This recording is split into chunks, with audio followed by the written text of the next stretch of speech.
This is Gingersnap 33, and I'm here at 317 in Yarmouth with Chris Moore, who is a multi-instrumentalist and singer and songwriter and teacher, and then he does all kinds of other things that I'm going to let him talk about. This is Gingersnap. This is a conversation and a cookie with a creative Maynard. Cookies! Cookies! So Chris Moore, tell us what you're up to here, what you're kind of excited about right now. 317 Main Yeah. is a community music center in Yarmouth, right here where we are. We want to have music in the back. You can't really see that it's music, but there's music everywhere. Just trust me on that one. Yeah. We've been around for 10 years here, and we have 22 teaching artists who are on staff. We have 500 students, over 500 students every week who come through here taking lessons. You know, top ones, guitar, voice, fiddle, piano, but then there are, 9 or 10 other instruments that we teach here. We sort of have a focus on acoustic, traditional music, but that's not all that we do. And then we have partnership programs and things in the schools, and you've been involved in some of those too. Yeah. Songwriting things with Casco Bay High School. Right, that was really, really fun. Oh gosh. Yeah, high school kids writing songs. It's pretty awesome. It is pretty awesome. I'm in love with the lobster. You'll have to look that up, folks out there in computer land. So what else is going on for you musically? Well, I continue to write songs and play some music after I came back to Maine 3 years ago from living in Nashville for 10 years. And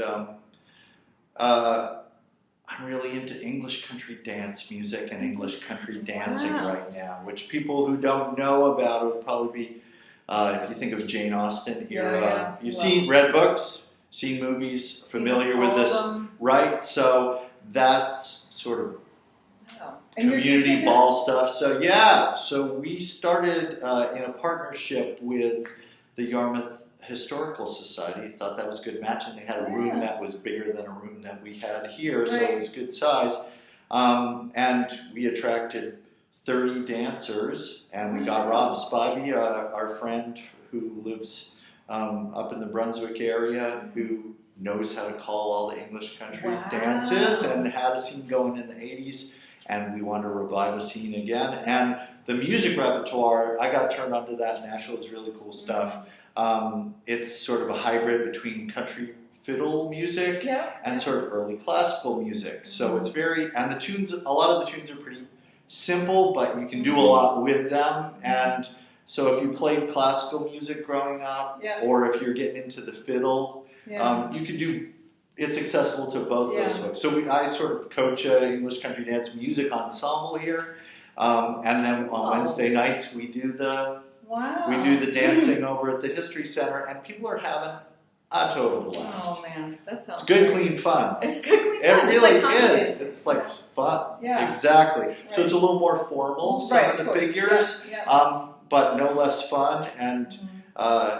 It's a great way to meet people. One of the things we're really it is kind of a light workout, but the music to live music, that was one of the things we had to have as part of it. Right. And I think the other thing is that we're trying to really focus on doing things for older adults too, because we have so many older adults in the state, more per capita than any other state in this country. I know, and a lot of people in our community. And dancing has been studied to be, especially set and community dancing, studied to be one of the best things you can do as you're aging for your whole person. That's great. Yep. So we've got I'm having a blast with that. So that's one thing I'm really excited about. That is cool. My parents used to go to contra dances when we first moved to Maine in the 70s, and I think it was like just good for your heart and good for your endorphins and good for community. And social. Cool. It's got the social stuff. You got the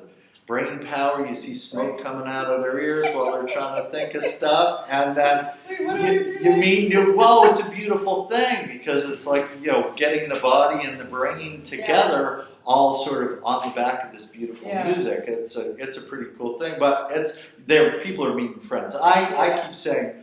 The real metric of success with our program as we evolve the English country dance program is if a couple members start dating ultimately. I like it. English country dance as a dating network. Speed dating. I can see why that would be. It's a lot It's a different kind. You meet new friends, but the form is that you don't need a partner to do it. You can come with your partner and you get to dance with your partner a little bit, but the form changes partners constantly, so that's pretty nice. That is very cool. Yeah. That is very cool.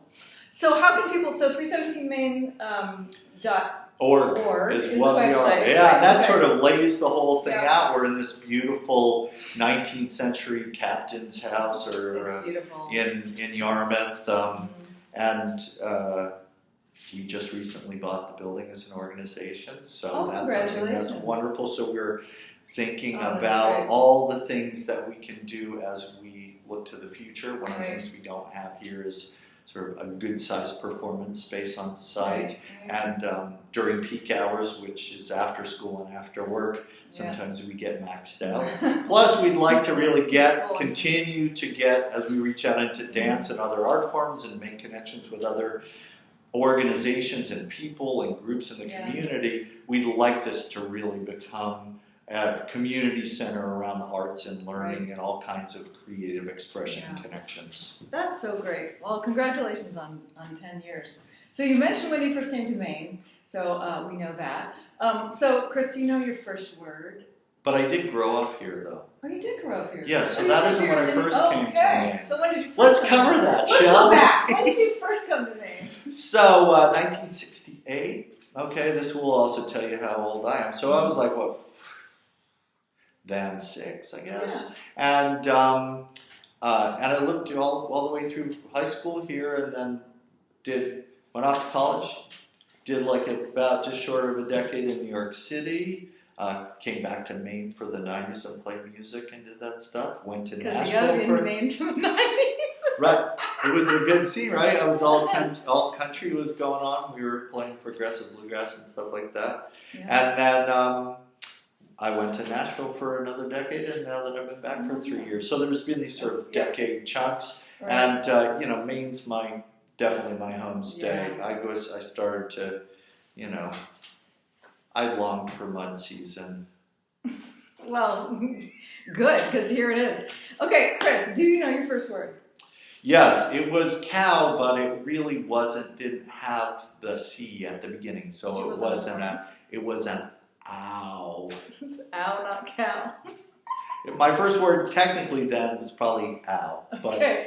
My mother tells me that it was cow. That is very funny. Mm-hmm. Okay, my first word was cookie, which is one of the reasons I love cookies. Wait, did you say something about bacon? Yeah, these are bacon molasses. So these are the bacon molasses. Look how massive they are. I always like to show them up close. Vegans beware. So instead of using butter and oil, she uses bacon fat anytime you would use butter or oil. Oh, you can smell it. You can smell it in there. And I'm a little hungry, so. Yeah, I gotta try one.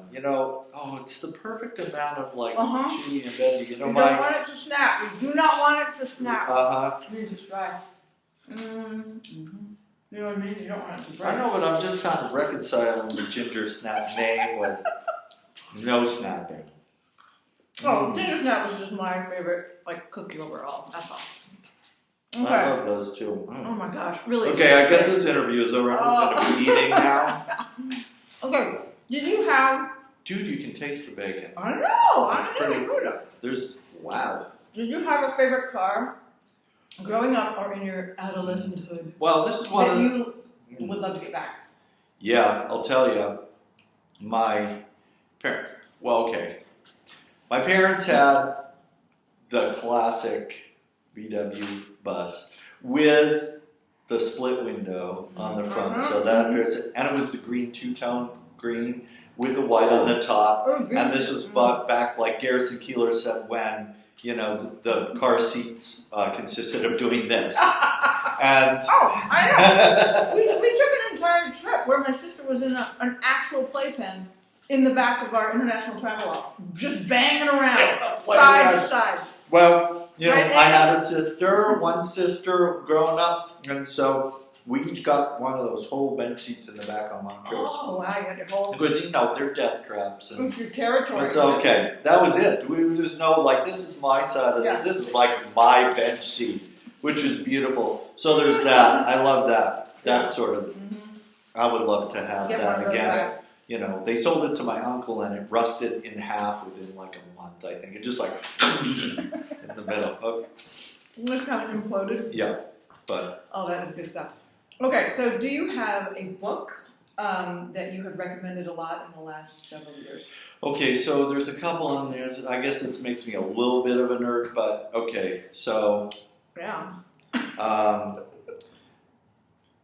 Translations of the Pali Canon Suttas of the Buddha. I'm sorry, what? Okay, so it's called In the Buddha's Words, and it's an anthology of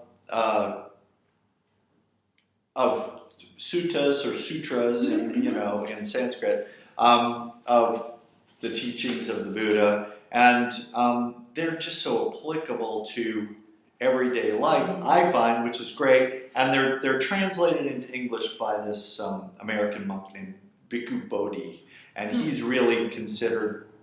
They use his English translations, like in Southeast Asia, to train monks who want and nuns who want to learn how to speak English. He's the real thing, and he really does it my way. So that's on the one side, and then on the other side, I'm always talking up the Shaker Spiritual, which is the compilation of Daniel Patterson's 20 years of work of transcribing and comparing and collecting traditional Shaker vocal tunes. So I know that's like all very nerdy stuff. It's different than I couldn't say, all the other things that are awesome. But no. But those are two. Those give they may give you a glimpse into my character. But either one of those, if you're interested in traditional or folk music in America, and especially in this region, that's something that you can learn a lot from that book, and then the other one sort of on the spiritual.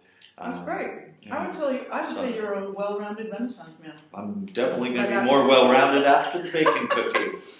After a couple of years of this show, I'm gonna, I might have to switch to kale or something. Kale snap. Okay. Is there a song or an album that you come back to again and again in your life? Yeah, I mean, I think the band's Brown record, the one. The Band. Yeah, I love the band. And I think Leave I grew up listening to that stuff, and it just, for me, it continues to pull together all the best things. Great musicianship, amazing songwriting, the connection with so many of the varied and interesting American roots traditions, with the rock and roll spirit. And I always identify, those guys are so, especially those pictures of them on that record with sort of that throwback to the 19th century. And I lived in Woodstock and worked for Happy Trout for a while, and so that sort of holds a little special part in my heart too. And I just think those guys, no matter what you think, about Robbie stealing the publishing rights from the rest of the songwriters. Yeah, forget about that. Sorry, but I really respect the aggregate of that whole group working together at their height. And Lee Von Helm is like the coolest guy ever. So cool. Danko's singing, man. Richard Manuel's singing. Garth's like kooky mad scientist on the organ, and Robbie. I mean, he's the one who really, I think, made the connection with Dylan, because he was, he's a good guitar player, and so that's the kind of stuff that I personally feel it's all right there, and that's for me. That was a great one. All right, Chris Moore. If a movie was made about your life, what genre would it be, and who would star as Please you? God, let it be a comedy. So for sure, it has to be a comedy. And so my spirit animals in terms of famous actors, probably it's part of the receding hairline and the big cheeks. It's like, I think I feel like Jeff Bridges and I have sort of a connection. I was totally going to say a little bit. Right? And we sort of like to say, hey man, a lot together. So it's like I don't know, at this point, we're both older. I mean, he would have to play me as an old man, or we have to time travel. But he's a lot older than you. It would be, it's not like The Big Lebowski 2, because that's not really true to form. I wouldn't mind if the Coen brothers wrote it, right? But that and directed it, that would be pretty cool. And if it had awesome music in it that he played, then I feel like okay. And funny as you know, all as he can be. All right, Jeff Bridges. There's going to be a 6 degrees of separation, and somehow this is going to get back to you. Just know it. I hope he'll be. Yeah, man, I like that. Man. Yeah, that's a good idea. He's a Buddhist. I'd love to come to Maine, man. Right? We love you, Jeff Bridges. Okay, this has been Gingersnap. Gingersnap. There's something in these cookies. This has been Gingersnap, episode 33. I'm Lisa Redfern. You can hear more about me and my music at lisaredfern.com. I just launched my Kickstarter for my new CD of all original songs. Songwriter. Slip that in there. And this is Chris Moore, and you can check him out. And 317. Check me out. Check him out. All right. Thanks for having me. That was fun. And I should mention, those cookies, those amazing bacon molasses cookies are from Isabella's in Freeport, right across from Elavine. Okay. All right. This has been Gingersnap.